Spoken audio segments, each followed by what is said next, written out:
I'm delighted to be here today with Magdalena. And Hi. I met Magdalena through Facebook by reading an essay that she had written for a contest in Mhm, Poland, as I mhm. understand correctly. Yeah. And you did very well in that essay contest. And that's what brought you to my attention. And since then, I've read some of your other writing and really, really appreciate your ideas. So I thought it would be interesting for our viewers to, so the essay contest was about Jordan Peterson. It was about Jordan Peterson. It was about people who are interested in Jordan Peterson and his work. Uh-huh. Yeah. So I thought it would be interesting for everybody to, first of all, learn a little bit about your background, your childhood, growing up. For a lot of people, growing up in another country is a very interesting prospect for them to learn about. Mm. And then also how that brought you to the place where you became interested in Jordan Peterson, and Yeah. then what you learned from that. And I also I guess that the childhood is where it is to start the conversation, because this is why I actually have a need for Jordan Peterson. This is this is where we all get it, I guess. But yeah. Um, I will try briefly. I'm We have Polish. plenty of time, so. Yeah, we have plenty of time until my little son is crying again, so for Okay. food. But I'm Polish. I grew up in Poland. At the moment, I'm actually living in Denmark, so I have not mentioned it yet before. But I have moved to Denmark for 10 years ago. It is already some time ago. But I'm coming from quite challenging family. I mean, as I guess many of us, we may say something about our childhood, and I am from the family that was from mom and dad that got divorced by the time I was 9 years old, and the mom for and whole time I kind of remember she was trying to meet to make ends meet, basically. Mhm. So even though she's a professor, she's linguistic professor, and this is quite relevant with my interest in Jordan Peterson, because I've had always this intellectual capacity to work with his ideas, and thanks God for that. But yeah, my parents got divorced, and I was 9 years old, and my mom got quite obsessed with working, so she could actually make living for us. I am the only one child, so I was kind of the only person who got influenced by the whole situation, and my father wasn't a part of anything from the moment he left. So he closed the door and he has never shown up. Later, I guess that's because it may sound a little bit dramatic, but it has also been quite troublesome, dramatic growing up story. There are some good things around that all, that I was always a very good student, that I've been always trying my best to be absolutely unproblematic daughter. But it was quite tough, I might say. And but I was kind of supporter for mom for many years, since I remember. And then she was the fundament of my life. My mom has been just the light out there, always in some way protecting me from the loneliness which I've had somewhere behind me. But then there came 2006, I guess, and my mom collapsed completely with depression and with all sorts of symptoms I try to forget until now. And back at this moment, I tried to find my father, because it has been a little bit of unstable time where I didn't know where we will be. Mom was in a very, very, very bad condition, even though I have been all the time taking care of her. And yeah, I did what I could as 16, 17 years old person. But I found my father again, and I've established with him as quite a relationship. But then after some time, he disappeared again. So I have a father that has not been in my life, and I am saying it also to kind of show. First of all, you know my essay. The audience doesn't know my essay, but Jordan Peterson also is quite this archetype father that has been saying me something I've never heard. I guess that for the kid to be full, I mean, needs two parts of the family, and I've had only this feminine, which was struggling a lot, and in between I've also collapsed because I've had anorexia. I was fighting 2 years to be back, and I actually got to know from dietists, which I've been working with, that it has been exclusively because of the love my mom has given me. So the only answer for why am I even willing to get back to life was because I got love. So there is something beautiful that has happened in my back in time. And yeah, in the meantime, I graduated my high school, and I started studying close to my hometown, because it was more or less the time when my mom got very depressed. So I needed to make sure that that I could leave home, so I could take care of my studies, but also be helpful as much as I could. And even though my plans were a little bit different, I was supposed to studying psychology, but I needed to. I even got accepted to studies, but I needed to leave the idea for the sake of taking care of my mom. And this is where I studied in English some other course, and this took me to Denmark at some point, because I decided to do something with my career, which end a little bit different than I've expected. And now I'm quite in the middle of what am I supposed to do with my life. I got accepted at the psychological studies again, so I'm coming back to my kind of original thought. But this is quite hectic. But these are just some small things, these which always poke me. And I guess this is the fundament for what has happened with my life, which was filled with escaping from myself, escaping from my personality. Well, it sounds as though you were trying very hard, though, in high school to be a responsible student and a responsible daughter.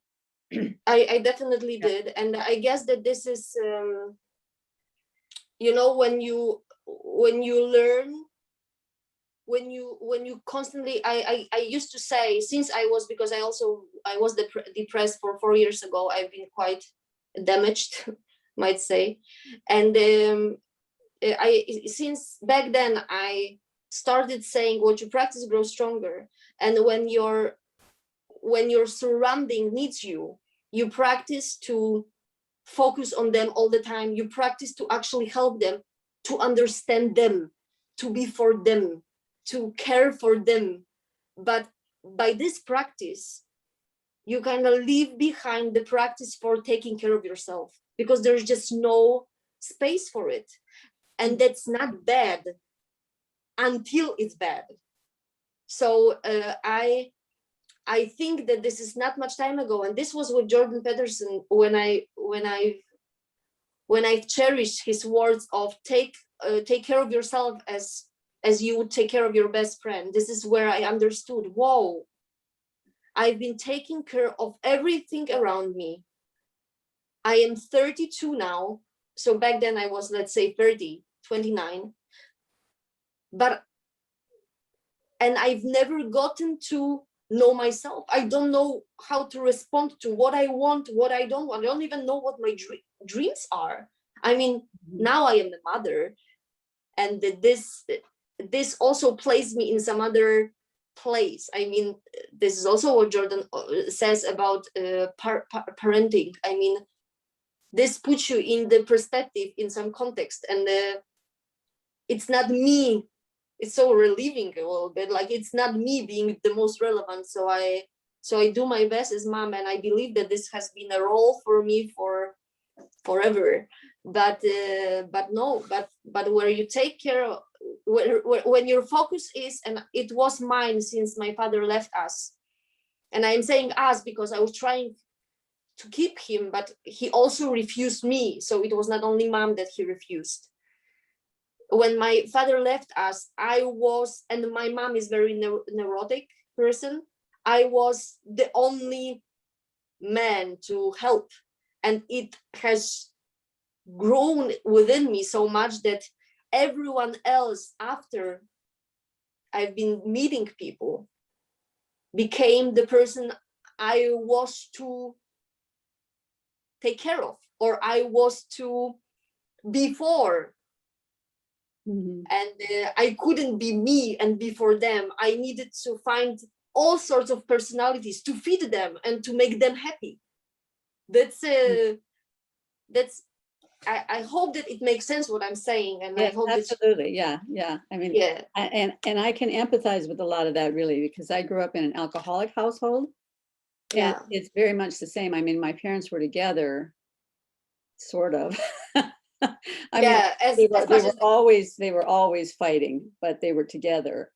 But there was just a lot of alcohol, and all of my relatives were also alcoholics. So, I mean, I grew up in this really chaotic household. And I was the one in the family who developed, even at a very young age, the need to be the peacekeeper, the need to keep everybody happy, the need to, kind of be the funny one. And so I developed all these different personalities to try to keep everybody calm, at peace. And really, I think I carried that with me until I was probably in my early 40s. The first time I ever heard somebody I became a Christian when I was 30, but when I was 40, somebody came to our church and did a seminar on dysfunctional families. And that was the first I'd ever heard that word before. He explained, what is a dysfunctional family? Oh my goodness. I grew up in a dysfunctional family, and that was the first I realized that was true, and that had a. But how relieving it is to actually have the word on something that person has experienced, and this is something that you can actually somehow put on the shelf. I know that this is bad to label yourself, but somehow it is also. It's quite the same as Jordan Peterson says about. He has been having this joke about people who are coming to a psychologist, and it's tragedy if psychology would say, or whatever doctor it is would say, I've never had this case. It's like, it's good to be labeled often. It's really good to be labeled, because this means that we are not alone in this. So So I can only imagine. But regarding what you just said, I had my help always, even though there was a period where I didn't even know what does it mean to be close to God. But since I am coming from, I'm Polish, the religion is rooted within us. We don't even ask each other a question if we believe or not. In some way it's indoctrination, but in some way it's actually helpful indoctrination, because you always have somewhere behind this idea of, maybe that's where I belong to. And the people are always, often, especially in Denmark, it's very liberal country. I mean, I should have never been here. But it's very liberal country, and often they say, but this is not even your decision that you're a Christian, because all Polish are Christian. It is in some way true, because Christianity is a culture. There is a lot personal, of course, depending on people, I mean, who spend more or less time on it. But it's not always bad that we are religiously indoctrinated, because there is something that is waiting for you if you need it. And you've said that you became Christian when you were 30. It's probably also because you are from Canada, California, and there is many cultures, while here it's just at my home place. It's just something, of course I am this way. And then the roots are waiting for me, kind of. I think that it has been a big help in my life, regardless of the whole drama. Yeah. Well, so you, in 2006, you're helping your mom with this depression, and then somehow you got from there to Denmark, and you're living in Denmark. And at what point did you first start hearing Jordan Peterson's teaching? It has been 2018. 2018, yeah. So did you read his book? Was that how you started, or? Actually, I got introduced, I've written essay. It also needed to be quite, all things needed to fit together and so on and so forth. So I did some mixture of everything down in essay, but I got to know him, as essay is saying, through a very, very best friend of mine who is also Polish, and he came with me to Denmark. And he knew that I've suffered for many years, and he introduced me to Jordan Peterson because of our common political beliefs. And he knew that, oh, this is quite a nice man, because he's not afraid of speaking the, not maybe truth, but something else that is being spoken in the media. And this is how I met Jordan first. I met him being political activist without him wanting it. And because it wasn't really his major thing. Of course, he is in some way political activist, but this wasn't his major thing. And this is how I got through his biblical series. And then I got to his book, which I am referring to, which I was referring to when writing an essay. And I guess that I would not even read his book if I would not go for biblical series, because that's fascinating, because the biblical series itself is almost like a master's degree education in philosophy, psychology, history. It is completely nuts. But as I am from, my mom is professor, linguistic professor, also writing, and I used to write articles. I refer much to my mom because she is a humongous part of my life, and even though she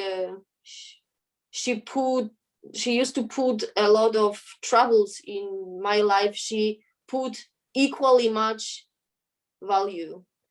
And this is why I was ready also intellectually for biblical series, because I knew Dostoevsky, I knew Tolstoy, I knew Jung, not everything. I mean, I knew very little of Jung. I knew about him more than his literature, but I could refer to some of his ideas. I was not completely as a blank paper within the literature studies for literature. Besides that, I read Bible. I am Christian. So I must say that I've had the fundament. I didn't have the emotional fundament for any of what happened in my life, but I definitely had the intellectual fundament. So So, and this is maybe too bad, but this is why I am blessed that I could even understand Jordan, and still. So out of curiosity, were you listening to it in English, or was there like a Polish subtitle, or? I listen to it in English, and Wow. usually I listen and I read. I am in awe of you. But I envy everyone who is English speaking person, because it's also trivial, and for me it's like, okay, I need to get back again and listen to it again. I mean, I understand English very well, but this is complicated English language as well. And actually, this apropos what you're saying, because I got also maps of meaning before the antidote to chaos, for chaos, and I'm telling you, I got it in English, and I got it. I bought it, and I did not understand even the first page, and I was like, okay, I can't do any use of this book. I mean, he must be a genius, but I have no idea if he is. And my wish always was for it to be published in Polish. And I was the first, one of first people who wrote to publisher in Poland if they could think of buying the license for Polish translation, because it was so important for me that this map of meaning will actually exist in Polish. I couldn't go through this literature in English. There was just no way. And thankfully it happened. So it's now, this year it happened, but it happened. It has been many years ago. Okay, so I'm curious. Have you read it in Polish? I haven't yet, and it's waiting for me in Poland. And this is so funny, but I just was in Poland for 2 months ago, and it was supposed to come home, and I was late one day, and then I left Poland and it came. But well, okay, so the reason I ask you this question is that I had exactly the same experience you did when I read the first page. Okay. So it's not because you were reading it in English, it's because it's that kind of a book.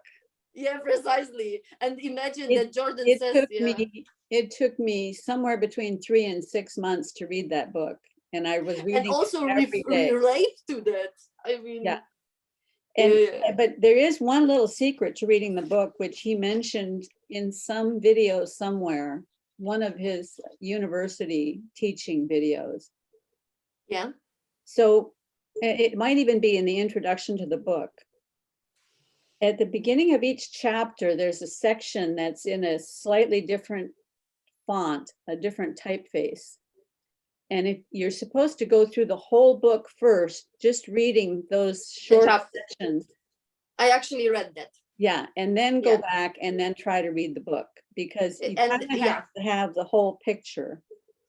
And I've mentioned this before in some of my episodes, that the key that turned out to help me reading that book was I got to a certain place and I realized, oh, the way that I learned creativity, the elements and principles of design and creativity, is almost exactly maps onto what he's talking about in that book.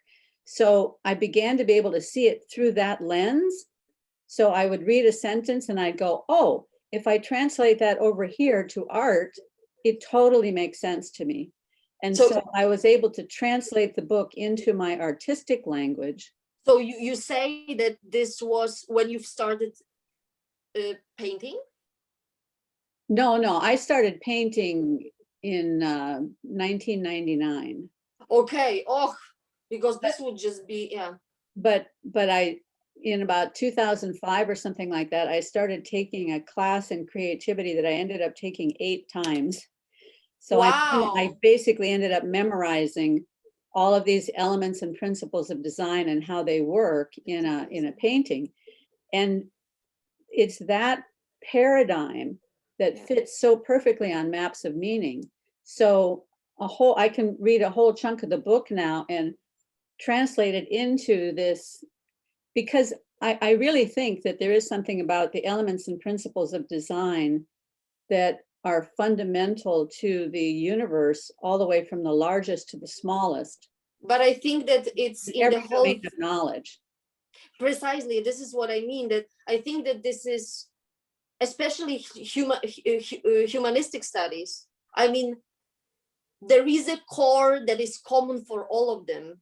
And me writing as well, and me reading, I mean, you don't need to be a writer to actually, yeah, there is the same soul in being a writer and a reader, like, and maybe being also also a painter. Yes. Also, actually, even I am singing. I was singing in the choir for many years, and I think that all of it speaks the same language. I really believe that all humanists, that's why it's very difficult for me to be bought by this idea of being specialized. I don't really believe that there is such a thing as to be specialized in something. I love the idea of translating one thing into another, because it all starts the same place. And I can relate to what you're saying. I mean, I have never let myself to be free enough to paint, but I definitely can relate to that there is the one kind of core, the one soul of it all. For this is very individual. This is for each and every person. Mm-hmm. Yeah, and I very much love the idea of everything being very holistic. So there is the painting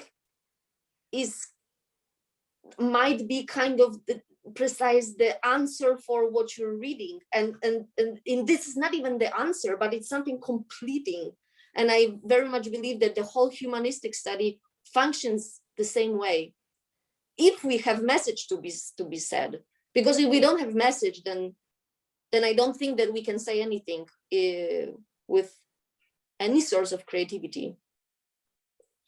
So at that juncture, let's say one thing I'd like to do is have you tell me, first of all,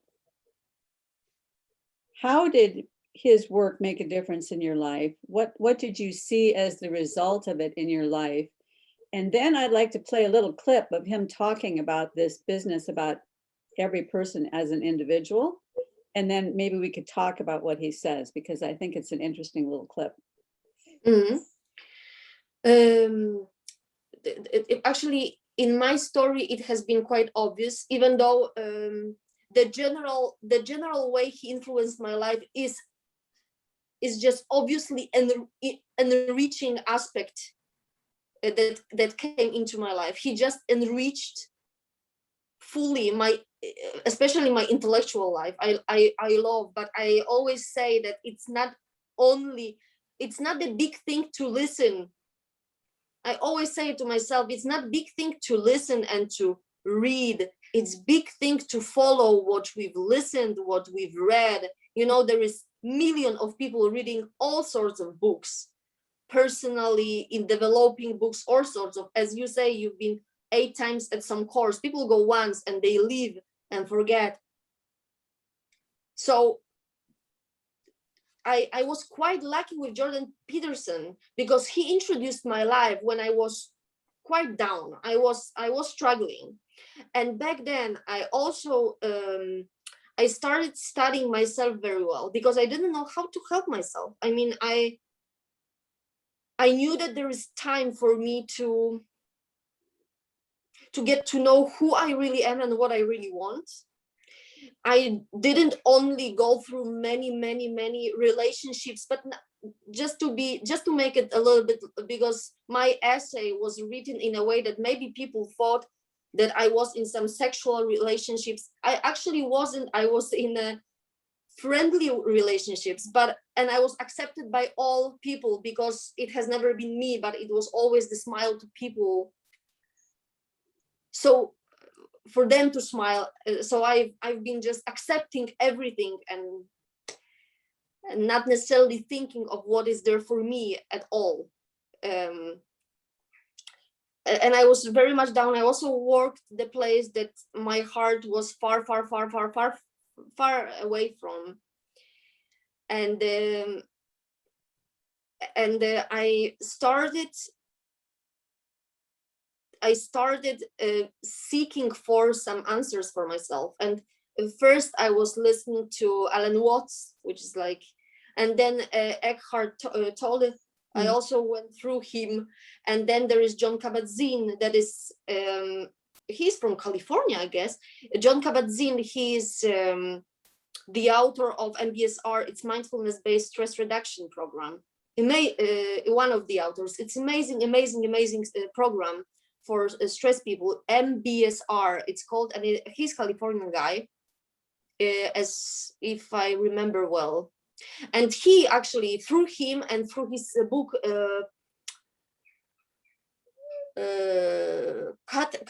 Full Catastrophe Living, I think, I was just digging more and more into this world of intellectual people, but that were working with psychology of human being.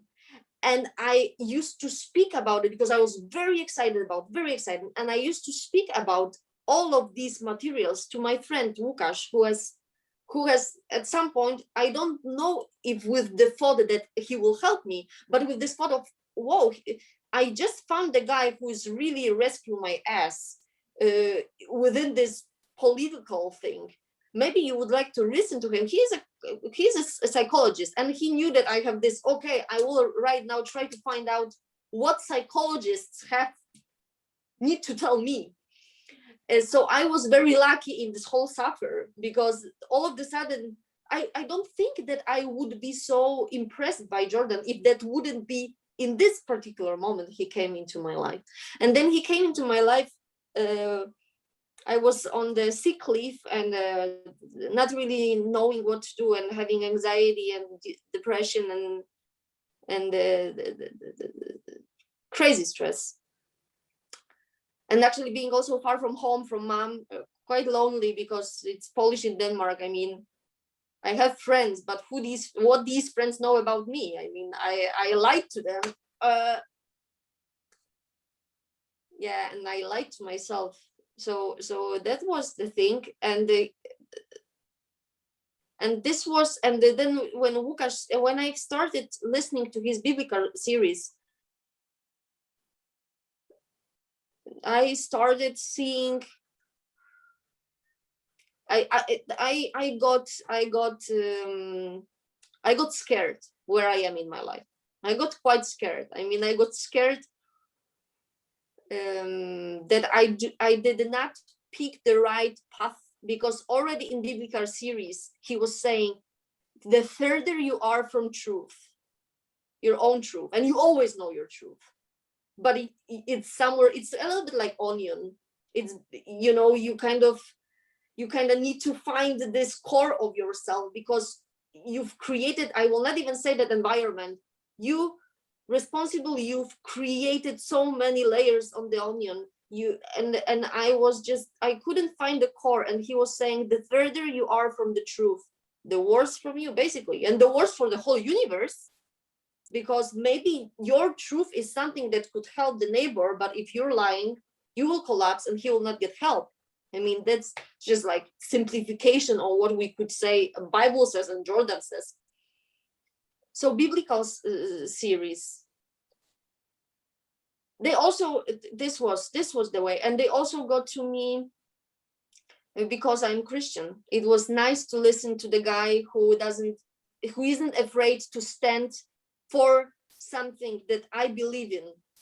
And he is saying it very carefully. He was saying that he is not a believer himself, but at the same time, I was having a great respect that the guy is saying, is calling something biblical series, knowing that there is plenty of people never opening his lectures because of the name itself, because there's plenty of people who wouldn't open it because it's like, this Bible. And I got this in me, like, whoa, it must be something important. if he is not afraid to play it, maybe he doesn't want the audience that is so, I mean, not that he doesn't want the audience that is skeptical, because this is very good to have audience that is skeptical, but if someone is so stubborn and doesn't want to listen only because it's called Bible, then this might be not it's not the wisest for people. And I think that he did it purposefully. And I was fascinated by it. And then the book came in English, and I read it in English, 12 rules.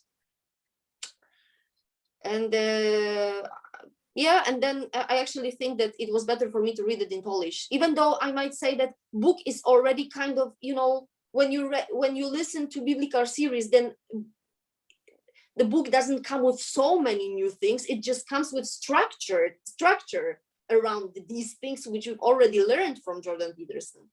So yeah, so that's just how I, and then he, and yeah, and coming back to, he helped me since I was leaving all these personalities for people around me. I've had quite an easy time to find him helpful, because he just said, do not lie. He just said that. But because of the whole idea around him, of his courage to stand and speak about this thing which we really don't want to speak about, I got it so deeply. Also, there was just something magical around that, because you know that you shouldn't lie, for God's sake. I mean, you know it. But he just had this, and also this, that Jordan, like, he knows, like, I mean, he read a million books, and I believe that this is where real knowledge comes. I really think that readers are having much wider idea about what world is about. And he also met thousands of people with problems. So he was the guy that we could believe that he has some idea. So, and he just so said, when he says do not lie, that was obviously very important to you. How did you interpret that? What was the saying when he says that? What like triggered me most was when he said that that you are gonna be further and further from your destiny, whatever destiny might be. I mean, he didn't even use the word destiny, but let's just use it for the sake of conversation. But you will be further and further away from your destiny with each lie you come with. And obviously I felt in some way naked. I mean, I felt like I'm meaningless. I don't have any meaning if I am just playing some role which is not even mine. And maybe I had something to contribute, but all of a sudden I have nothing, because I don't really know who I even am. So this was something that was most stressful for me, when I felt completely detached from myself. I mean, all of a sudden there has not been much me. There was the daughter that loved and loves very much. So I've had these, we talk about sub-personalities. I've had some of my sub-personalities, but it felt like the core has been taken away from me with his words. You are further and further and further, especially that he also speaks about your identity is being created by the society, by your surrounding. But my surrounding went with so many identities of me, which I've created, then I was scattered. So when he said that, I've never put it this way. What does to lie mean? It means way more than just saying some detail about you and going away.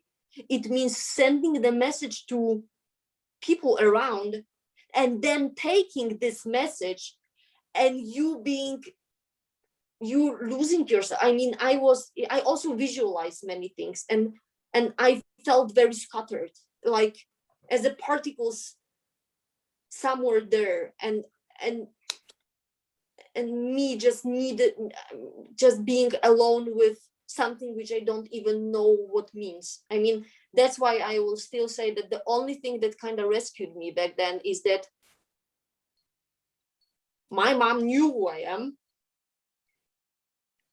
And you know, it's like, especially living in Denmark, because maybe in Poland I wouldn't have that big of a trouble, but living so far from home, I always had this feeling of, okay, I have passed there. So there is something, you know, it's always easier to refer to something that has been, because it's true. It has been. So I didn't know who I am sitting. I had no idea who I am going to be, but I knew what has happened in my life. And it was giving me the ground. But scary, anyway, scary, because the past was also filled with lies. So what does he mean? Like, I already complicated it so much. Will I find the way to find myself again? You know, it resonated within me when he was warning people, because he's not easy. He warns. He's not really judging, but he definitely says, watch out. Well, I think that when he says that, it's such a deep thread, because it's not just what you're saying with your mouth. It's what you're thinking in your heart and how you present yourself to people and the actions that you're taking, and everything about our lives can be a lie if we allow that to happen. Because, you know, as it says, I think it's in Jeremiah, that our hearts are desperately wicked. You know, our hearts are twisted. So we can't always see what the truth is. And so I kind of like that when he says, speak the truth, or if you can't figure out what the truth is, at least don't lie. The don't lie part is the part where we have to try as much as possible to line our actions up with our beliefs, because yes, right, because our actions are really evidence of what we believe. We think we believe something, but if our actions aren't lined up with that, we don't really believe that, because we're acting in a different way, right? And that's so true. And you know, by you saying that, first of all, I gave up with speaking the truth complete. I mean, when he said speak the truth, I was like, I don't even know the truth. Like, I can't start there because I don't know what truth is. I'm also over analyzer. So for me, like, it is a big of a deal to just think, okay, but do I really think this? To find out. And this actually was quite funny, because when he said that, it was also with the biblical series, when he said that, he said, whoa, I needed to stop saying 95% of everything I've said. Like, I sincerely didn't, I sincerely shut my mouth, because I didn't know what I should do. I just stopped, and I took actually quite radical steps. I just said to myself, I am on a sick leave. Let's just start this. I don't have plenty of people to meet. I have like a couple of friends, 2, 3. I don't need to speak to them. They know me the way they know. I don't. So I've had a very good fundament for me to start this exercise of actually just either saying something that's just general, or not saying anything at all. And this has been this don't lie. It has been the door for me open to actually coming into the room where my truth lies, even though I'm still there a little bit, I'm still, as I've said, what you practice grows stronger. It has been so many years when I've been practicing something that I was not supposed to practice. It will take some years for me to be sure what my truth is. And when you say about the belief, that belief in what we are speaking versus action, this is where I found this is very interesting, and maybe it's something that people can relate to, or maybe it's some finding that could help them, because I found help within me that even though I was lying often, I did good things on a way, meaning that there was a lot of words being just spilled of energy completely, and the creation of misunderstanding and creation of the lie that was just taken further. But if you lie but you do good in many things, remember at least this, because this is what you create really, truly. And this is what I really tried to, I didn't even try, I am just I had something to say. I did say it to you, even though I've never said, but I was thinking to myself, I did say it to you, but wow, I am at your door providing help for you. I am just here. So we can give each other a little bit of justification, I guess, or whatsoever. There was the thing in a biblical series that Jordan speaks, was it Jung, I think? It was Jung, I think, that says that that we need to remember about ourselves, that we need to judge ourselves, but also have a mercy. And there is this mercy being very important, because otherwise we are screwed. Like, it's too late for us to read Jordan. I mean, we need to have some mercy so we can take a step again. So yeah, life is not easy. It's really not. Yeah. Yeah, that's a really good word. The mercy part is a really good word.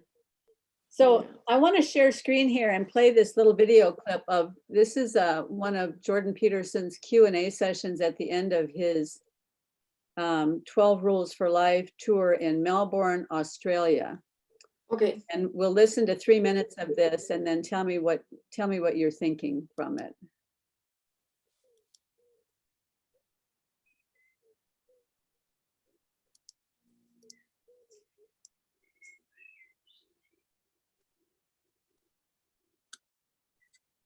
And Solzhenitsyn said, that the world is constituted, and this is one of the fundamental axioms of Western civilization, is the world is constituted so that each person is a center of the world. Like, literally. That we can't understand this, because we can't understand how something could be constructed so that could be the case, because we're used to things having one center. But the universe isn't like that. It has multiple centers. Every conscious being is a center, and a center of infinite scope in some sense, like bounded but infinite, which is also very difficult to understand. And there's a big difference between being the center of the world and a center of the world. So if you remember that you're a center of the world, then you stay sane. But as soon as you start thinking that you're the center of the world, well then, you're just done. And it's not going to be helpful. And like, even if you are doing the best you can, you invite everyone else along. It's like, I'm doing the best I can, but there's way more work to do, man. And everybody needs to participate. And everybody's participation, that's the other thing that's so weird about it. Everybody's participation is vital. There isn't anybody that, it isn't okay for anyone not to be in the game. you know, and I don't understand that exactly as well, but that also has something to do with our being made in the image of God, and the central value and divinity of our consciousness, the consciousness that gives rise to being itself. These are truths, you know. These are truths. It's consciousness that gives rise to being from possibility. And that's us. That's what we do. And we decide, is it going to be better or is it going to be worse? And if it's better, well, that's on you, man, because you made it a little better. And if it's worse, that's on you too. And that's your destiny every day. And that's what gives you your intrinsic value and the meaning of your life, the significance of your life, and the effect of you on the structure of reality itself. That's all you. And it's a miracle, you know, and that is why I believe fully, that's why it says in Genesis that human beings are made in the image of God. God is what extracts order from chaos, from potential. It's like, I don't think that can be said in any way that's more true than that. And it's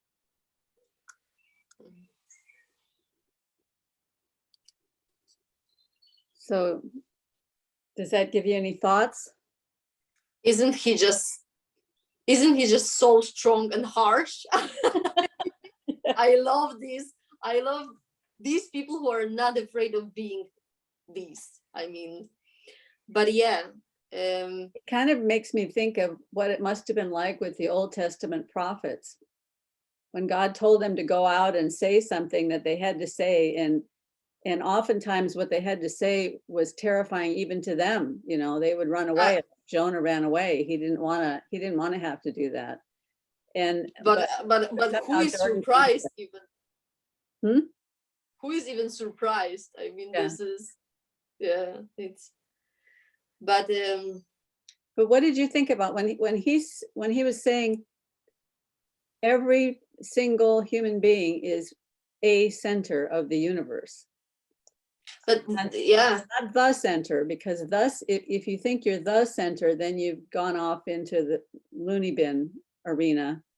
But that every person is a center of the universe. And when he goes on to talk about how what that really means is what you were saying earlier about how each of us has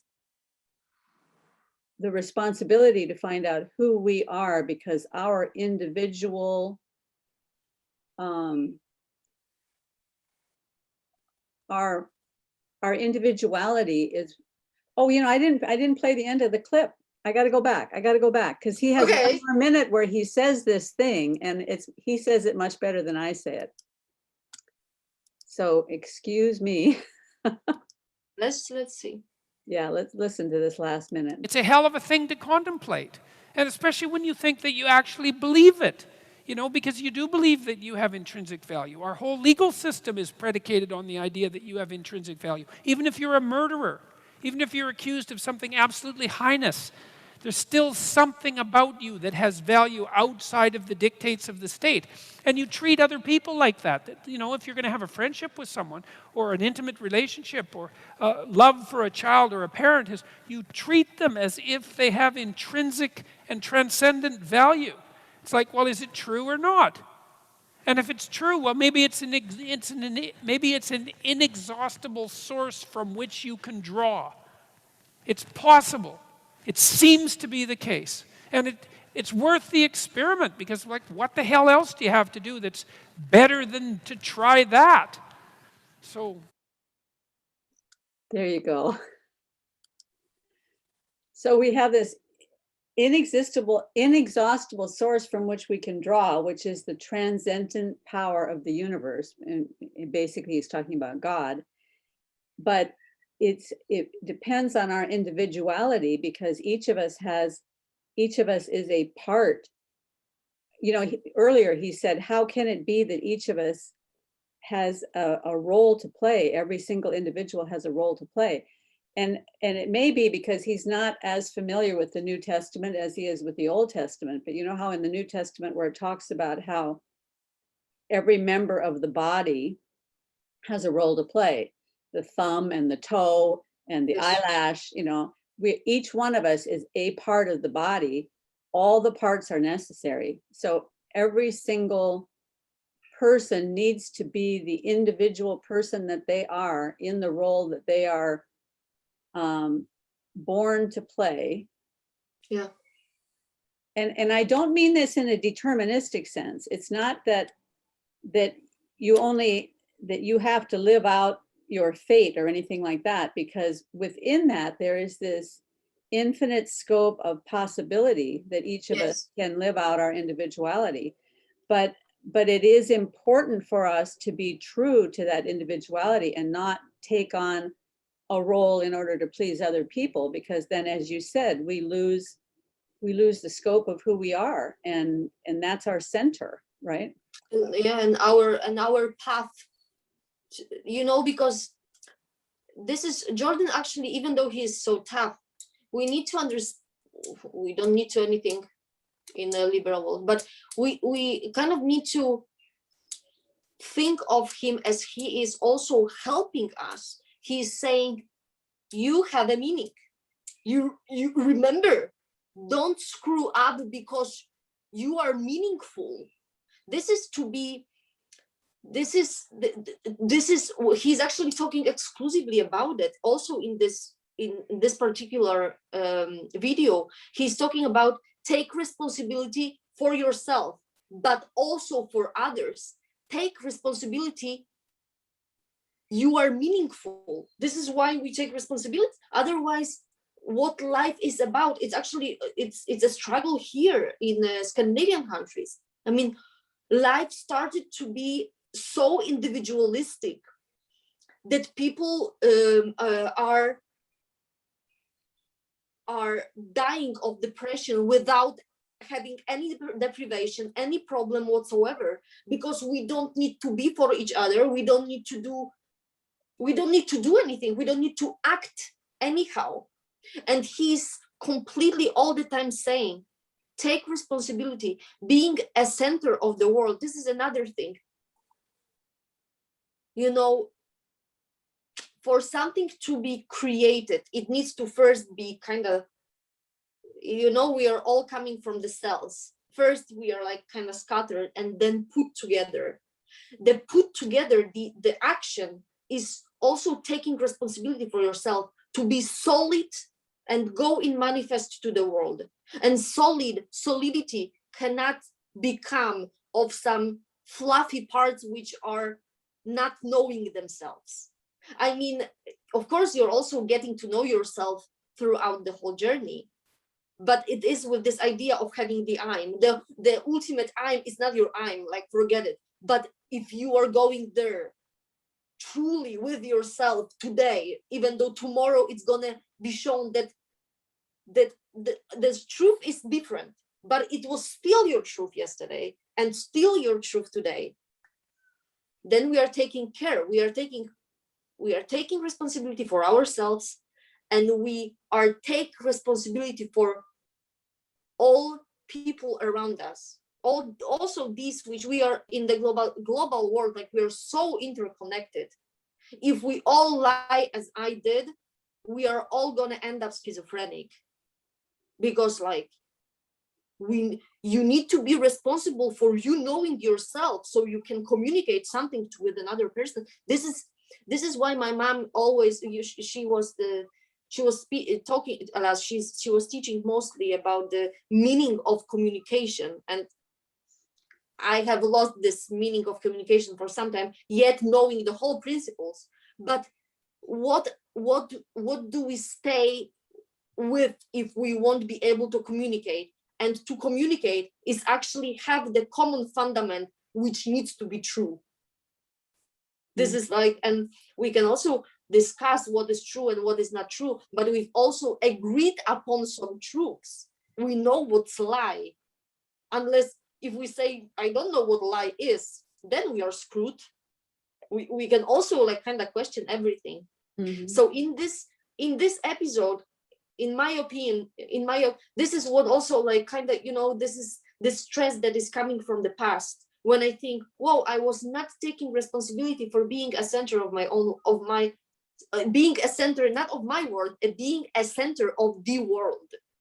I mean, This is big responsibility, and this is something we need to stand for, in my opinion, because this also gives us value. This is why we can actually live the value. Otherwise, we might have the value for others, but we'll never know that we have a value, but we'll never know that we'll have a value for others, because as long as you don't appreciate yourself, you can't appreciate other people. So we, Well, so right, we, and I like what you said. It can't be this fluffy kind of belief that's out there with all the pictures of kitty cats and everything talking about everybody has a value. That's not exactly what he means, because what he's saying is everything, you have two choices. You can either live a life where everything you do matters, which is scary, or you can live a life where nothing that you do matters. yeah. If nothing matters, that's kind of easy in a way, but it also leads to despair and nihilism and emptiness. And but it leads to that, and it's also originated from it. I mean, this is originated from nihilism, and people are using nihilism as it is something new and postmodern, but nihilism is just something that has been around us as long as human being functions, and we need to be aware of it, where we are going with it. I mean, dangerous path.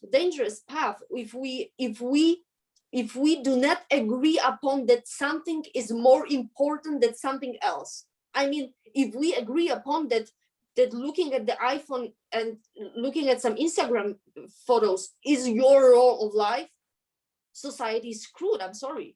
This is like, we need to, I am just saying some stupid example, but we need to be aware of the common, we need to agree upon what is the value and what is not a value, and this is also the start to like manifest your best potential, because many people can also say, but I'm manifesting my best potential. Like, it best, but you would feel much better if you would do it really, because I think that I think that each of us really deeply knows, and this is also where depression comes from. I mean, I've had the problem with lies, also knowing that there I can do in life, but I kind of dig the hole for me. I wasn't myself any longer, and there was some Magdalena waiting for me, which would say something, which would say maybe something wise, but I couldn't, because there is no me. Well, so one of the things that I enjoyed reading was the essay that you wrote about absolute freedom, the paradox of absolute freedom. And I wrote down a few quotes from that essay, so I wondered if maybe you could comment on them, because I thought they were really good. In one place you said, how can people feel free when they lack one of the most necessary factors for true freedom, a clear conscience? Yeah, and this is, So how do you get a clear conscience? This is also something, I mean, paradoxically, I will say, as a postmodern person, but it's something that we feel within. I don't believe that clear conscience does not hunt us if we are doing wrong. So I think that each of us has the core value within us, which if we'll let ourselves to listen, is either destroying us or not. And if it destroys us, it means that we do something wrong.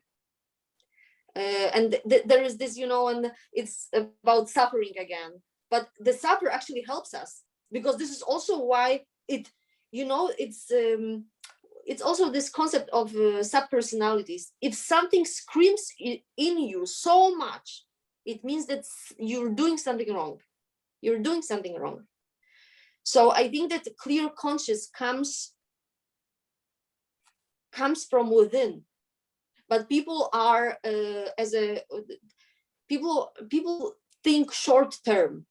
We all tend to or maybe not all, but generally speaking, also politicians, everyone, it's very short term life. So we think that, oh, something now will happen, but tomorrow I will be good, I will be good. Everything is hunting us. Everything is hunting us. We better have a good today, and you know, with dignity, with our own dignity, for it to be also like this tomorrow.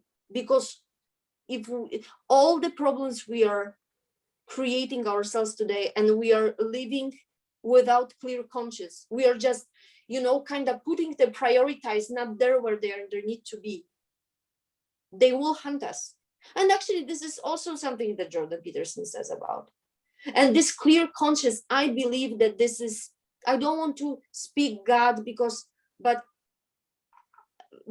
it's not without the reason that we were created at the image of God. This is not without the reason we got this information. We have some Godish particles within us. I mean, there is something that tells us you are not living the way you're supposed to live. That's why we suffer. Why would I have a problem with me living this or that way? Like, it must come from somewhere within, which I have no idea about, and I am giving it the name of God.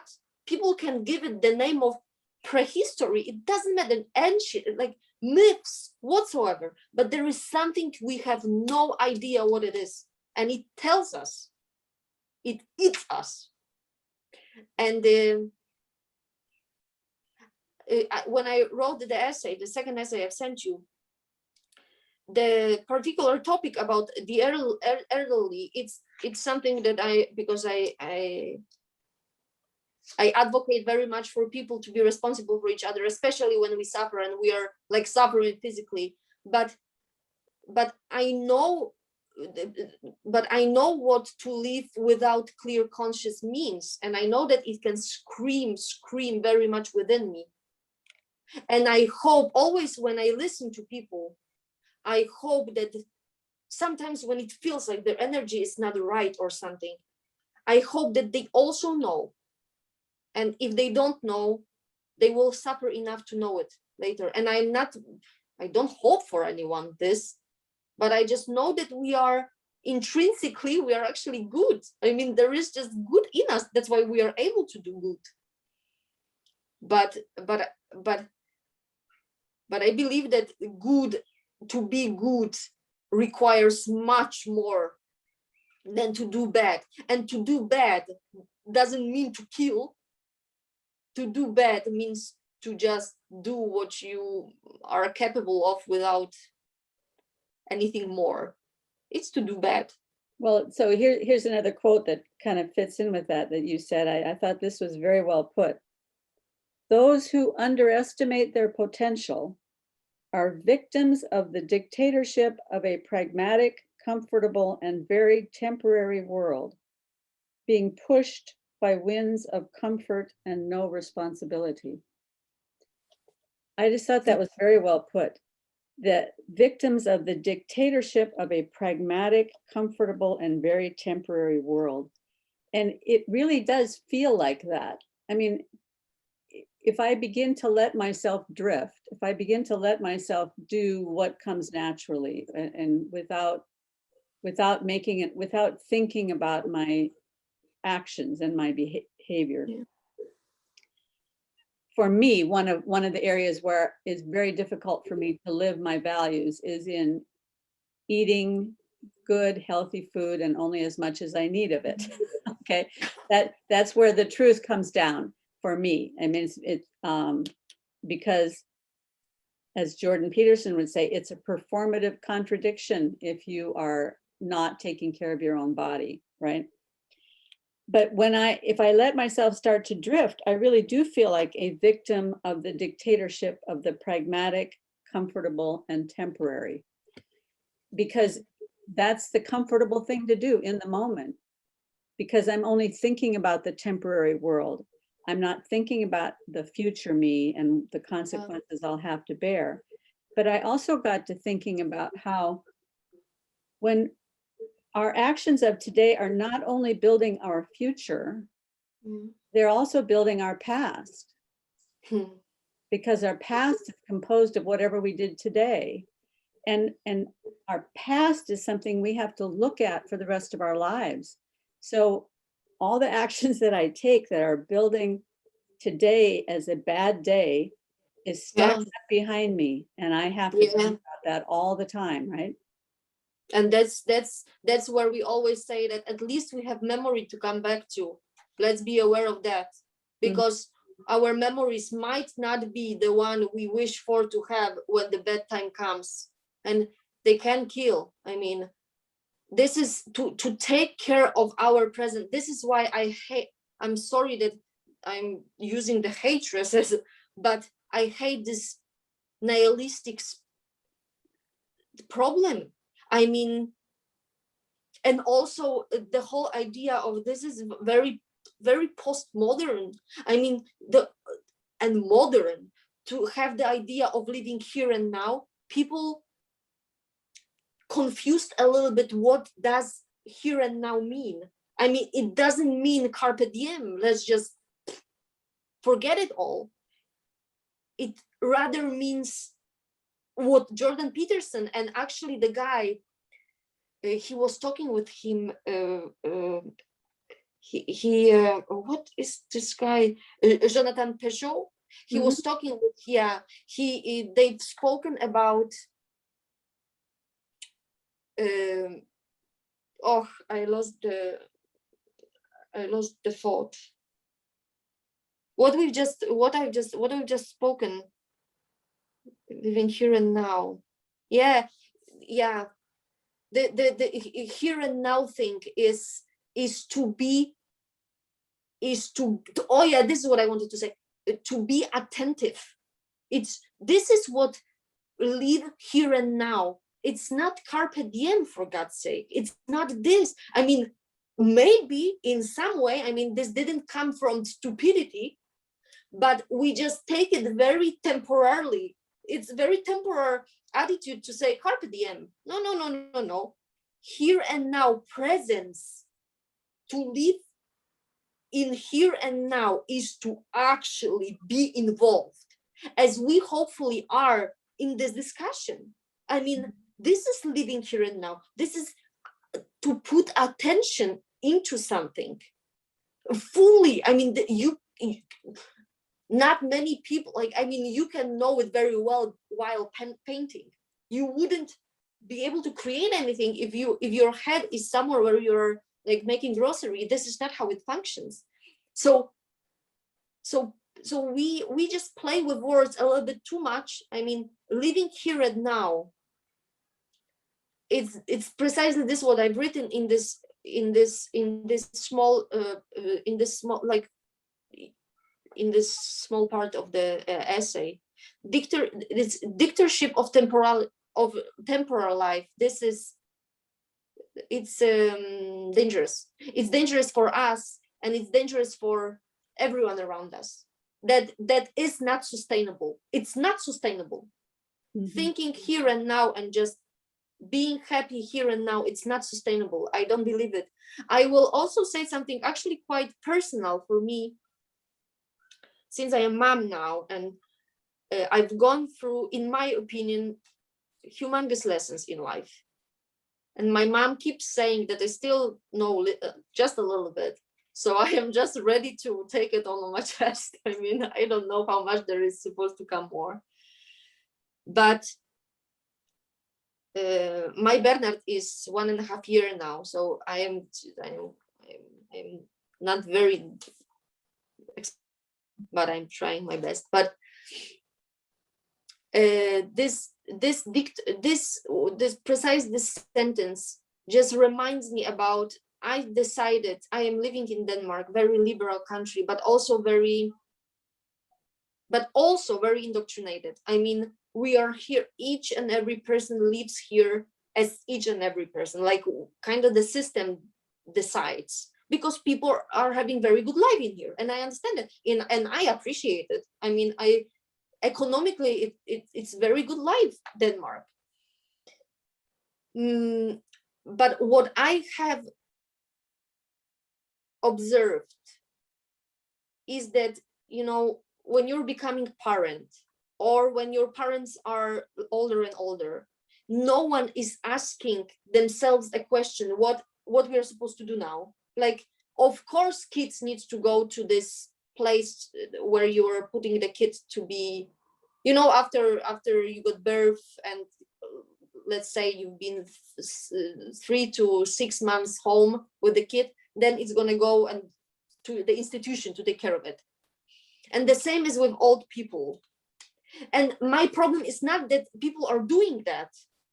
My problem is that they don't know that they are doing that. That they are not even asking themselves. This is where this is where they are being dictated by the system. They don't ask themselves a question. May I maybe stay with my kid home longer? No, I don't, because everyone else does that. I don't even know that I have a choice. This is the extreme of being led by practicalities in life, and not even having the thought of, maybe I want something else. And this is also with the habits you're saying, it's all very similar. When we don't think of something, we just go with the flow, because it's easier. It's our paths in the brain, neurons, that has created these paths. It goes one way, and it always goes, either we are afraid of something, so we fear, and it blocks us, and we just stand still, or we do the easiest possible way, regardless if that's best or worse. We do it because this is where the energy is not being used. The more struggle is in order to do something, the more energy is being put into it. Hence, the harder it is to do it. So we are energy people, we are energy creatures, energy using creatures. So we are saving up energy everywhere we can.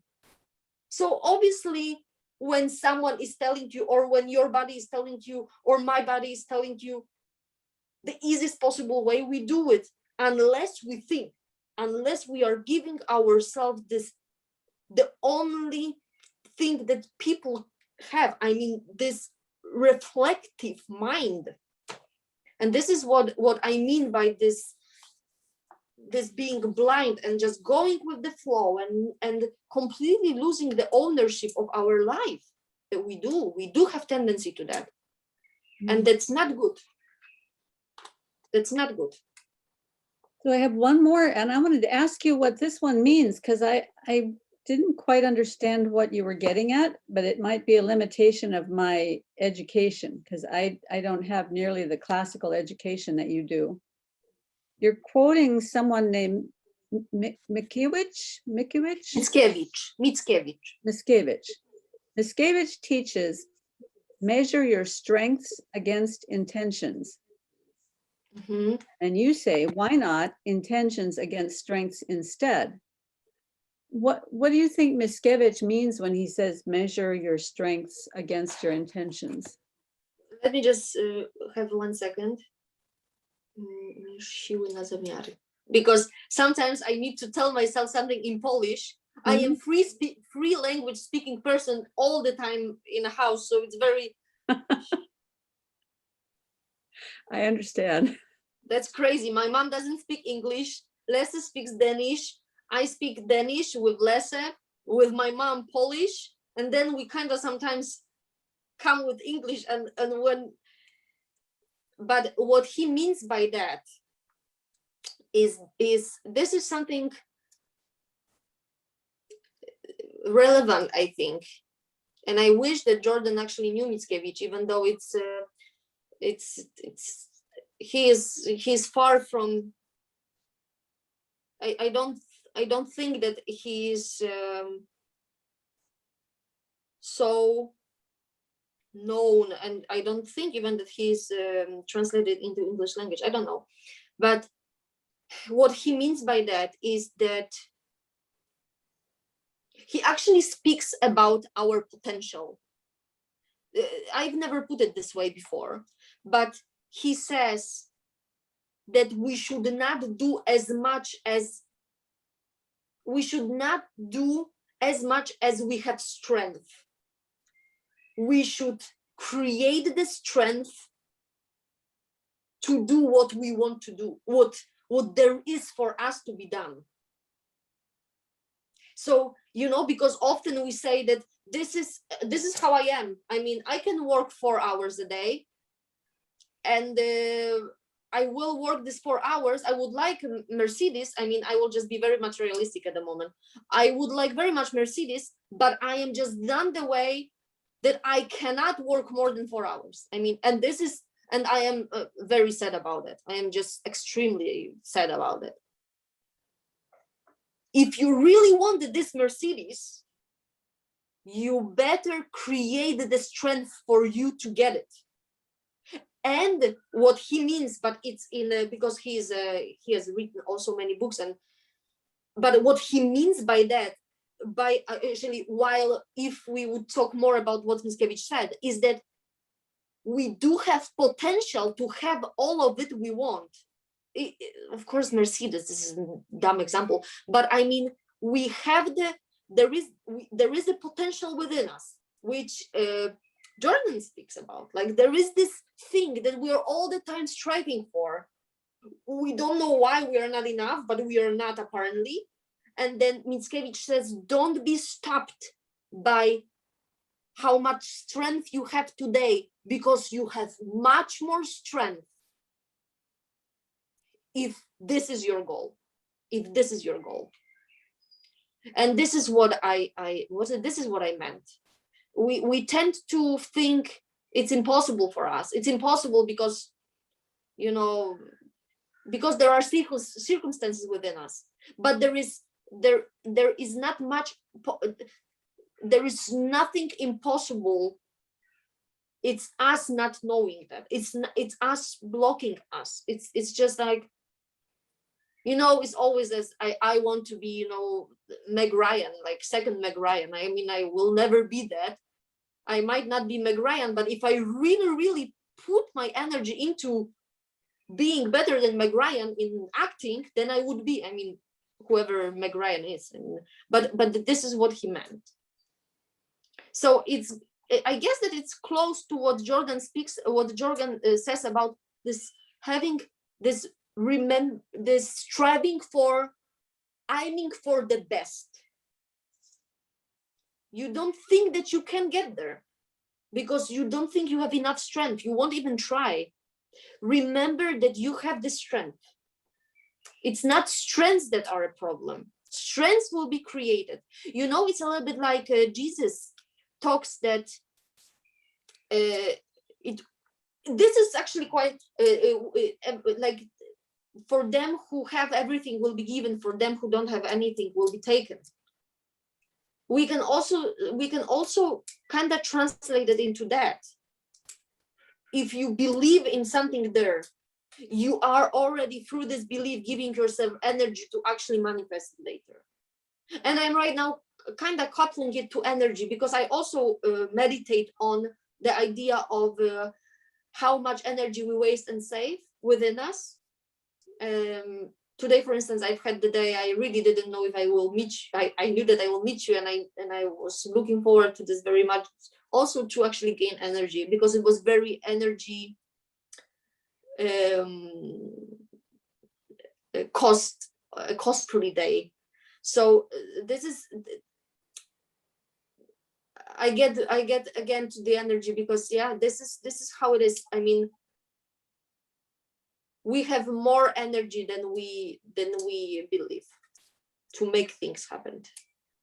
I think there's one more thing there, and that is that people have a tendency to think, I can't set my aim that high because I don't have the strength, right? So they're afraid to set their aim that high, but that's because they have an idea that if I set my aim that high, I have to accomplish it right now.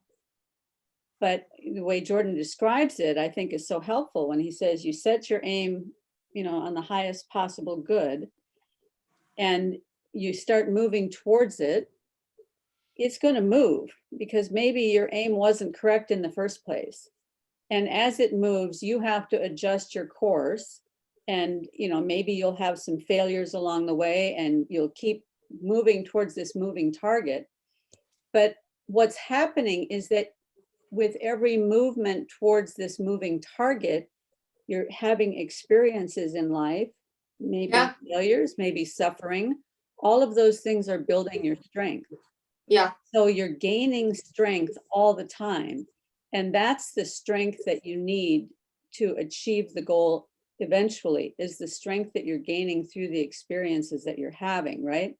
Absolutely. So it isn't even so much that you're tapping into the strength that you have at this moment. It's also, I really believe that when the scripture says all things are possible with God, what that really means is that he will fill you with what you need for the moment that occurs. And chapter 4 of Maps of Meaning, which you haven't read yet, but you will. Yeah. Chapter 4 is all about this concept of anomaly, which it lines up very closely in my mind with the idea of suffering. That when we go through suffering, we learn, we strengthen, and it's all of that that's building that muscle that helps us to get to the next stage of whatever our journey is, right? And I guess that we all can relate to that, really. I mean, even though it's painful as all the wisdom that I gathered, if I can even call it wisdom, it's wisdom for me. It's because I've cried a lot. I mean, I've cried a lot. And I will actually, because when we talk about this, that we are afraid, that we are stopping ourselves because we don't think that we have enough strength. I actually said it in a little bit pessimistic, a little bit more like pessimistic way, because I say people use this excuse in front of themselves. Mm-hmm. It's like, I am not going to do it. It's an excuse, my surrounding, even not strength within, but everything is just not how it's supposed to be. We are using excuses. I know it by myself, that I can't go there where I am supposed to be because neither you nor you help me. So my strengths are not like next to me. While don't use this excuse. If there is something you want to aim for, there is a strength. You can gather the strength to do it and just go. And when you speak about the Jordan's Maps of Meaning and the 4th chapter, it just brings my thought also. It just brings this memory of the Bible, like the most typical things of take care of today. Tomorrow is gonna be given you. Like, do everything. It's again about this. But this is neither with the thought of take care of today and be present here and now and don't think of the future. But for something to be done, you need to be dedicated. You need to be attentive, dedicated. That's why we are talking all the time about this, the power of presence. It's not that the only presence exists. Of course, only presence exists. I mean, everything else is our imagination in some way. But for us to create the potential to release us, to kind of be this nirvana state whatsoever, like we need to dedicate ourselves to what we have in front of us. Everything will be given to us, but we really need to meditate upon it. We need to meditate on it. And also, I believe, but I don't know, because it's very preaching active kind of, but I believe that the aim needs to be good. It needs to be not only for you, I mean for me, but it actually needs to be good. Otherwise we will get and I mean like good from within. Jordan talks about Abel and Cain from the Old Testament about the brothers. Mhm. And Cain was, he killed Abel, and Cain was quite a man. I mean, he was good. But what I always had the feeling of is that even though he was doing things which were supposed to be done, and he was good, he was just like, he was for God. But I think that doing that, he expected also something for himself. And this is already where the trap comes, where we think, I will do it, and then it's going to be given. Mhm. And this is something what I'm actually also fearing, because sometimes I think it myself, like, this is good thing to do, because then I will get something in reward. Of course, God knows. And I think that precisely these thoughts are kind of, it's very messy, but I really think that they are creating some vibes within me, which universe do not really like, does not really like, does not appreciate. That it's like, I will do that because you owe me, there are traps, I think, which we are not aware of. And I guess that I also created myself, since I believe in it, but we all have our beliefs. So Well, there's a beautiful verse in the Old Testament. I think it's in one of the Psalms that, "Oh Lord, let me be like a weaned child with its mother." yeah, And a weaned child is no longer cuddling up to the mother because it wants something, because now it's weaned. So it no longer because it wants the milk, but because of just the genuine love and affection. yeah, And I think that's the way we are supposed to be. We are supposed to be leaning into the goodness of being just because of its goodness, not because of what we expect from it, right? And that's just very beautifully put. Yes, because that's just the whole core. And this is where the clear conscious comes. This is where we know when we are living by the clear conscious, because this is where it's so light within us, and we are so released from expectation, regardless to whom, or if that's the highest God. But this is where exactly each of us can answer it to self, because that's difficult. It's difficult because, of course, you also do things to have it easier. I mean, that's life. Mhm. But don't expect, and just do good because you are good. That's beautiful belief. I mean, why not doing the best? Why not doing good if we are created at the image of God? I mean, it's how much the Adam and Eve has complicated our life. I mean, because I mean, like, what the heck? This just doesn't fit at all. So Yeah, poor Adam and Eve. They take a big hit, but I have a feeling we could do it. We could do it to ourselves too. yeah, Even without their help, we could probably still do it to ourselves.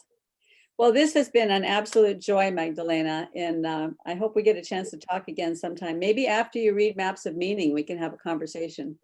I That would be fun. very much appreciate if I could join you, and it was just such a wonderful time. I mean, thank you, Karen, also for the thought of inviting me. And yeah, and I will go through Maps of Meaning, and we'll try to understand it in Polish this time. And if possible, if you could send me a link to your essay and also a link to your other article, then I can put it in the description section of the video so people fine. can read it. Super, but I will do it for sure. Okay. But thank you so much. Been great. Have a fun time with the baby. And Bernard is calling me already. I can hear that mom is saying, "Oh, she's coming soon. She's coming soon." and give my best to your mom too. Thank you very much. Okay, thank you. Hi. Thank you very much for today. Bye-bye. Bye.